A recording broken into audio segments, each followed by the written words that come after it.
It's a busy week of Champions League football for British clubs, and who better to have on here tonight to give us all the lowdown than European football expert Andy Brassell. Andy, 6 British clubs involved in the Champions League this week. We're going to get you to assess all of their opponents. We'll start though, Manchester City, they play Sevilla. A poor start to the season for Julian Lopetegui signed. What's gone wrong? A lot of things, really, Kyle. And I think that the big thing has been the transfer market. We know Monchi, is the sporting director, is always the master of that. But it feels like he's heading for a fallow period now. They stuck with him when he had that before. But it's concerning because they couldn't do anything in the market until they sold Diego Carlos and Jules Koundé. And we'll come back to that and the effect that might have in the game in a second.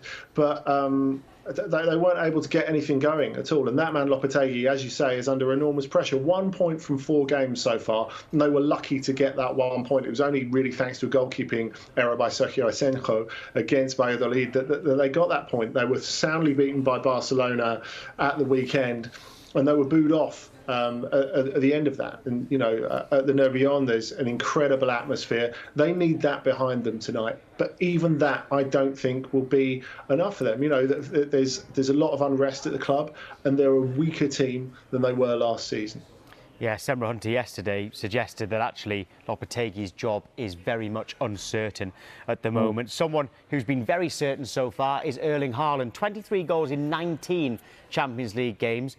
Who's got the hardest job in football tonight of trying to stop him in the central defence for Sevilla? Well, it'll probably be Karim Rekic, and it shouldn't be, really. We're talking about the step down in the quality of what they had last season, what they have this season, Tom. They lost those big 2, and they needed to generate the funds to spend elsewhere on the team. But they never really had the time to spend it. Now, they got in a centre-back, Marcao, from Galatasaray. He's not been fit to play a single minute yet, which is a huge issue for them. And also, we've got to factor in the fact that last time Erling Haaland was there in Sevilla with Dortmund, he absolutely tore them to bits. And the way he played it was really smart. You think of him as someone who doesn't leave the penalty box when you see him for Manchester City. Well, he took quite a deep starting position when he played in this fixture against Sevilla with Dortmund. And when he positioned himself at the halfway line, of course, the defenders came with him, and then he absolutely burned them for pace. And, you know, he scored 4 goals over 2 legs. Could have been about 8. And he's a better player now than he was then, and Sevilla are weaker, so you do fear for them. Let's move on to Chelsea then. They're also away in their opener to Dynamo Zagreb. Dynamo have had a couple of standout results in recent years against English opponents. How tricky will this one be for Chelsea tonight?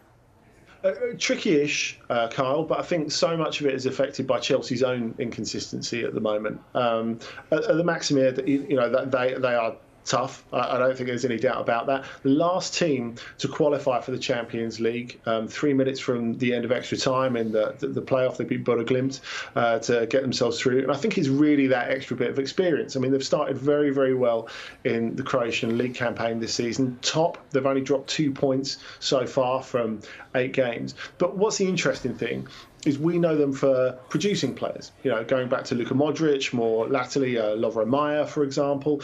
But I think it's the fact that over the last couple of years, they've managed to hold on to players for longer. You look at Bruno Petkovic, for example, and they've invested in more experienced players.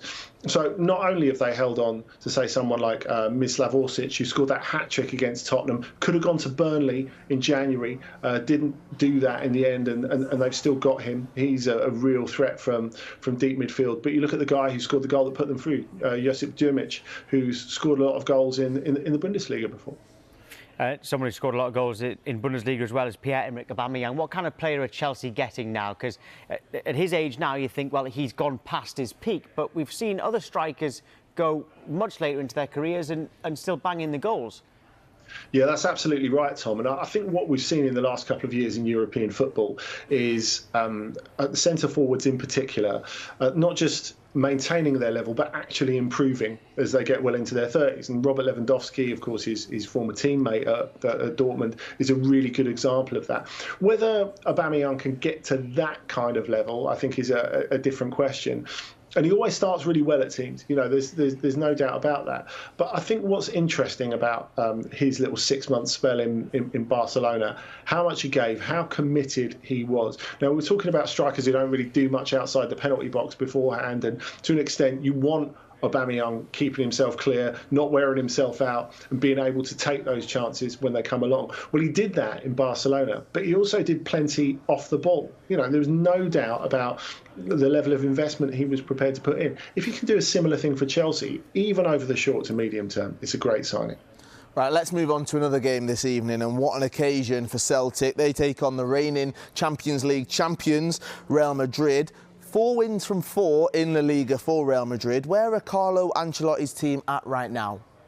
Yeah, I mean, the 4 wins in 4 doesn't really tell us the detail. There have been a few little bumps in the road. I mean, you go back to the first game of the season where they were away at Almeria, a promoted team, and they struggled a little bit. And they struggled without Casemiro, you have to say, because they're rebalancing this midfield at the moment. They're giving the keys to the younger guys. But Aurelien Tchouameni has been absolutely brilliant so far. He's got everyone on side at Real Madrid that they absolutely love him on and off the pitch, and they're happy to let him anchor. And now you look at him and Camavinga next to Modric. I think this gives Modric a little bit more as well, because he's got 2 young guys to do the running for him, and Modric has been in incredible form. That man carrying Benzema, of course, there's no doubt about his quality, and again, younger legs around him, because he's got Vinicius on one side and Rodrigo, who scored the winner against Betis, on the other. We've heard Ange Postecoglou say he wants to be front foot, and I think that's great. It's really good that he wants the supporters to enjoy it and be part of it. And Celtic are playing brilliantly at the moment. There's no doubt about that. But if they go too front foot, Real Madrid are in a great position to take them on the break. Well, that's it. Everyone knows how good the atmosphere is going to be. Everyone knows how the Celtic fans are going to get behind their team, but they are going to need more than that, aren't they? Yeah, absolutely, Tom. And I think the way that Real Madrid have found a way to manage matches, I mean, we know they're the Champions League holders. The other thing we mustn't forget is they were really lucky to get through a lot of those rounds. Of course, there's quality, there's big match experience, but they had a lot of fortune. I think especially against Manchester City and Chelsea. Of course, we're going up to the very elite of European football there. But I think if Celtic are going to do something, it has to be now. I mean, it's right at the start of the Champions League campaign. That sort of element of surprise, I suppose, and just the shock of facing a full Celtic part, that could do something, as well as the fact that Celtic are supremely confident at the moment. Right, Andy, let's move on to tomorrow night, and Celtic City rivals Rangers, they're in action. They travel to Amsterdam to face Ajax, who have lost quite a few players this summer, as they often do. Have they replaced them sufficiently, and what sort of Ajax team will we see tomorrow? They've had a busy transfer market. I think, again, they're weaker than last season. I mean, as you were saying, I think a turnover of 5 or 6 in the first 11 is something that's very difficult to deal with. And I think this is an advantage for Rangers in this group. They know who they are, they know what they're doing, and they're facing 2 teams in Ajax and Napoli, who I guess we'll come to in a second, who have had a lot of turnover. They're still settling down a little bit. Now, domestically, Ajax have had a very good start to the season, as they should. They're financially stronger than everyone else in the division by a long way. You look at those big player sales over the last couple of years and those runs in the Champions League, which have poured an incredible amount into the coffers, especially by Dutch football standards. I think this Ajax team will be a better team when they play at Ibrox in the second part of the Champions League. But they have looked very good in the league so far. Interesting to see if Lucas Ocampos, who's just left Sevilla, who's the sort of de facto replacement for Anthony, is able to make it. 2 more British clubs to fly through here, because Liverpool are away to Napoli. What sort of challenge is that? Well, it's kind of an annual challenge, really, isn't it, Tom? They always seem to draw each other every single year. I mean, they've sort of avoided the problem of betting in new players by only drip feeding them in so far. They were top of the league, Serie A, at one point this weekend. They were overtaken by Atalanta last night after they won. But it's been a decent start to the season for Napoli, and especially when you consider off the pitch, it's been really quite tempestuous. We'll see a bit from Ndombele and Gio Simeone down the line, but they've still got that fantastic front part of the team, and especially Krisha Kvaratskhelia, who's been brilliant since he arrived from Russian football, the Georgian winger. Really one to watch. And Tottenham, they're back in Champions League action against Marseille, who are joint top of League 1. 5 wins and a draw. A few former Premier League players also in that squad. How will they plan to beat Spurs?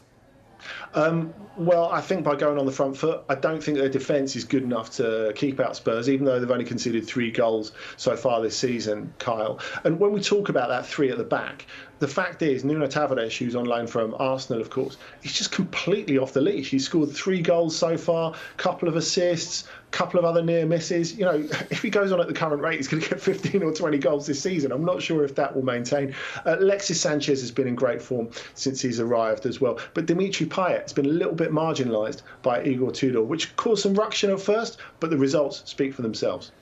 Andy, as always, great insight. Thank you so much. Thank you, guys.